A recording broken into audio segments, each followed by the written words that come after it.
hommikuring. Eks ta tõsi jutt ole, Eestis me oleme ja siia ka vast jääda tahame, sest Eestimaal on palju huvitavaid inimesi. Rahvasringis on Ring FM-i rubriik, kus meie oleme käinud Tartu linna peale küsinud tartlaste käest 1., 2. ja 3. kohta meeste ja naiste elu, õnne ja raha ja töö ja selliste asjade kohta. Aga neid küsijaid suid on veel ja selliseid küsijaid on hea meel ka nüüd, kui kell on saanud 8:25 siin samas Ring FM-i raadiomajas tervitada. Küll on nimelt meile tulnud veebireporterid. Laseme siis härrasmeestel end ka ise tutvustada, et kes te olete ja kes on üldse veebireporterid? Minu nimi on siis Leho Lehis ja mina töötan veebireporterina, ehk siis mina olen see, kes siis seisab kaamera ees ja küsitleb inimesi.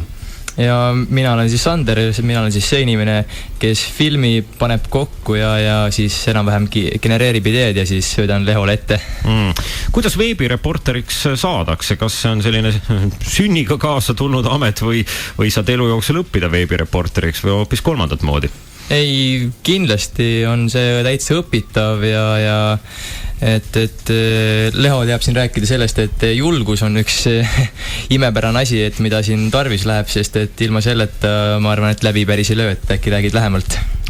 No mina alustasin alguses üleüldse väiksematest kohtadest siis enda väiksemate selliste reporteri lugudega ja siis läbi aegade, väikeste aegade olen ma siis nii kaugele jõudnud, et nüüd ma ka reporteri veebi lugusid teen. Kas ja kui palju alguses käsi värises, et lähed mikker käes inimese käest küsima ja kas algus oli tunda ka sellist vibratsiooni enda sees? Alguses loomulikult esimene kord minna tänavale ja täiesti võhivõõra inimese juurde ja kuidas ma küsin ta käest esimest korda ja kuidas ma ennast tutvustan, et nii mõnedki korrad minu esimene operaator julgustas mind ikka päris kõvasti, et no nii, võta see inimene ette. Ma juba hakkasin minema ja siis mõtlesin, okei, ma vist ei julge veel. Ja meil läks esimese võttega läks ikka päris kaua aega. Aga mida aeg edasi, seda kindlasti paremaks ja julgemaks ma läksin. Aga loomulikult, kui ma olin nüüd Kanal 2 mikrofoniga siis esimest korda, siis oli ikka selline tunne sees, et oi, nüüd ma teen küll midagi suuremat asja, et siis ka värises käsi ikkagi. Uhke tunne oli sees? Oli küll uhke tunne, jah. Raadiokuulajad, kes siis ei tea, et mida veebireporterid uurinud on, noorhärrad, mis on viimased sellised teemad või probleemid või küsimused, mida te olete siis Tartu linna peal lahendanud, mida olete näiteks tartlaste käest küsinud?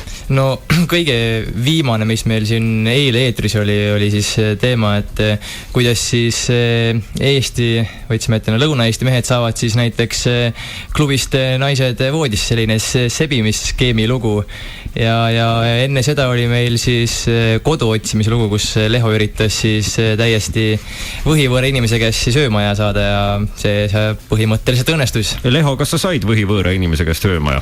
Ja ma sain küll, aga ilmselt oleks olnud lihtsam seda teha kohe Kanal 2 mikrofoniga ja siis juurde minna ja küsida, kas ma saan teie juurde öömajale, sellepärast, et ilma mikrofonita minna inimese juurde ja küsida, et kas ma saan teie juurde ööseks. Tegelikult see oli ikka väga raske kellegi juurde saada, sest et ega eriti ei taheta küll võtta võhivõõrast enda juurde, aga siiski Eestis leidub veel häid inimesi, kes mind enda juurde olid nõus võtma. Kuidas tuleb võhivõõra inimese käest küsida öömaja, et ilmselt mitte nii, et astud juurde ja kuule, kas saaks ööseks, mul ei ole kuskil olla, et see vist ei ole hea skeem. No ilmselt ei saa küll minna, et no tšau sõber, et kuule ma tõmbaks täna sinu juurde, et äkki saan magada sinu juures. Et kindlasti peab olema viisakas ja suhtlema inimesega ikkagi nagu vanemate inimestega peab suhtlema ja olla viisakas, et ma loodan, et mul see täiesti õnnestus. Meie üks selliseid tänaseid põhiküsimusi on, et uurida üldse, et kuidas eestlane end kaamera ees üleval peab, et meil endal on siin kogemus, et kuidas eestlane end mikrofoni ees üleval peab. Ave, ma küsingi sinult, et sina oled meil siin tegelenud eestlase ja mikrofoniga või mikrofoni ja eestlase lähendamisega Tartu linna peal, et millised on sinu kogemused? Sealt saame siis sammukas edasi teletegemisi juurde astuda. No ega seal on 2 varianti, et kas inimene räägib või inimene ei räägi ja kui ta ei räägi, siis ta kas paneb lihtsalt niimoodi huuled hästi kõvasti lukku ja läheb hästi ruttu mööda ja ei ütle ühtegi sõna või siis teine variant ütlevad, mul ei ole kiire. Hästi oluline on tegelikult igasuguse klienditeeninduse juures ka see kontakti saamine, et kuidas sina kontakti saad, et kas sa vaatad inimesele silma sisse, kas sa naeratad, kummardad, teed kniksu? Ja siis ütlen, et Raadio Ring FM, mul on paar lihtsat küsimust. No näed, nii lihtne ongi. Kuidas aga kaameraga on, et inimene rahulikult kõnnib näiteks kaubamaja ees, lõunapaus on ja siis tulevad vastu 2 meest, ühel on kaamera ja teisel on mikrofon, et kuidas teisse suhtutakse, kas on minema ka joostud kaamera eest? Minema joostud konkreetselt ei ole, aga küll on öeldud, et ei soovita, et neid filmitaks, aga tõsiasi on see, et mida rohkem Lõuna-Eesti peal lähed, seda julgemaks siis inimesed muutuvad, sest et kui me tegime Tallinnas lugu, kus siis otsiti eelmisele veebireporter Urmo Tammele nagu mantlipärijat, siis seal Leho sai kogemuse, et Tallinnas on inimest tunduvalt raskem jutule saada kui siin Tartus ja Lõuna-Eestis. Aga miks see niimoodi on, mis te arvate? Ilmselt ka sellepärast, et Tallinn on selline kiirem linn ja inimestel on kiire ja jooksevad erinevate kohtade vahelt.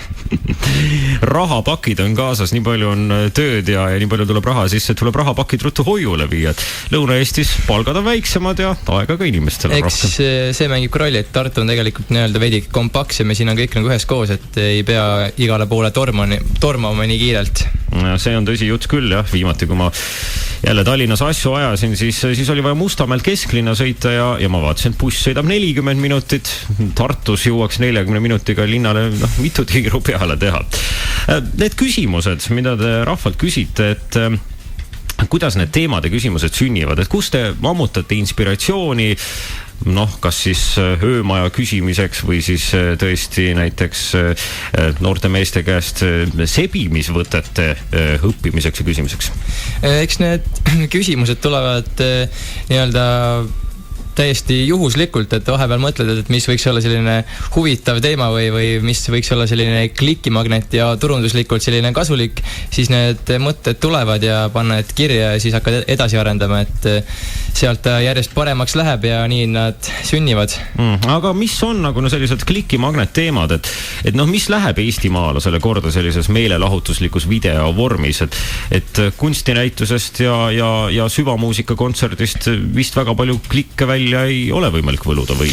Jah, nii ta paraku on, aga meie Lehoga tegime kõige esimese veebireporteri loo, siis mis oli nagu eriti piinlik nii-öelda vaatajal, kui ka siis endal see monteerida.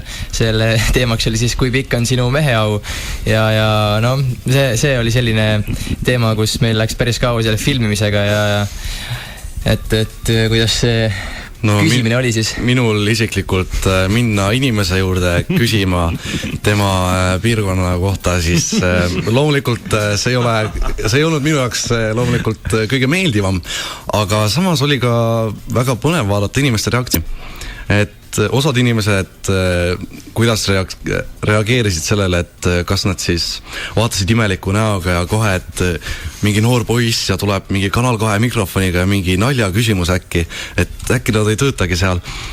Et selliseid huvitavaid kogemusi saime esimese looga kohe väga-väga palju. Aga igal juhul jah, et see lugu oli piinlik oli küll natukene küsida inimeste käest. Ja siis kui me tegime hiljuti siin veel reede või laupäev öösel, siis juba küsiti, et sina oled see meheau loo staar. Vaata, Eestis on jah komme kuulsustele selliseid nimesid ette panna, et mis siin salata, meilgi Paari Annika nimeline väga hea inimene raadiot teeb Ring FMis, et Leho sa ei karda, et saadki nagu nii-öelda mehe ja au Lehoks näiteks. Ma tõesti loodan, et seda ei juhtu, kuna see oleks väga hull. No aga teisest küljest iseenesest imetlusväärne nimi, et tutvustad end naistele, et vaadake. Ma loodan, et mul ei lähe naiste juures sellist tutvustamise viisi vaja. Mul tekkis küsimus, et aga miks te üldse sellise kummalise küsimusega välja tulid, et kas see siis nii-öelda kusagilt anti teile ette või mis selle asja nii-öelda sünnilugu oli? Tegelikult, ma ei tea, kas Leho või keegi vaatas foorumitis ringi ja siis need sellised viimased kõige aktiivsemad teemad oligi selline arutelu tekkinud ja sealt me võtsimegi selle teema. Ma kujutan ette, et üldse interneti kommentaaridest ja kuskilt Facebooki ja mis iganes avarustest leiab teemasid nagu kulda, et inimesed ju pidevalt küsivad, mõtlevad, uurivad, arutlevad ja ütleme siis hea meedia tegija võtab lihtsalt need teemad, mis inimestele juba nagunii huvi pakuvad. Jaa, otse loomulikult, et alati kommentaare lugedes saad kasulikku näpunäiteid ja teemasid, millest siis edasi arendada. Et küll need kommentaarid, mis seal on ilmselgelt kõik väga negatiivselt meelestatud, aga Eestis on ju 2 inimest, Ita Ever ja Anne Veski, kes ei saagi negatiivseid kommentaare, nii et üldse ei poe selle pärast. Leho, kuidas sina neti kommentaaridesse suhtud, et ilmselt ikka öeldakse ka, et andke andeks, aga keskmine interneti kommentaar on tihti, et need on ju täis debiilikud, et sükest asja teevad, et kuidas sina kommentaaridesse suhtud? Ei no, mina olen tegelikult sellega harjunud juba, et ma ei ole sellega harjunud, et mulle debiiliku öeldakse, aga neti kommentaaridest tõesti olen ma aru saanud seda, et enamus kommentaare on siiski negatiivsed, aga samas on ka väga positiivseid kommentaare ja osad on isegi kaitsvad.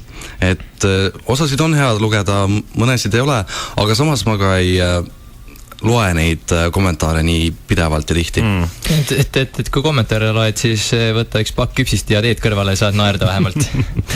Okei, aga mis on veebireporterite järgmised väljakutsed, et kes siis tahab nii-öelda stiilinäidet, siis praegu on meelelahutusportaalides see klubide ja naiste lugu ilusti üleval, videokujul täiesti vaadatav, et mis on nagu järgmised teemad, mis saavad siis lahendada? Ma arvan, et järgmine kõige skandaalsem lugu, mis nüüd peaks tulema reedel välja, on siis see, kus Leho õpib strippar Marko juures strippi, et ma arvan, see saab päris palju.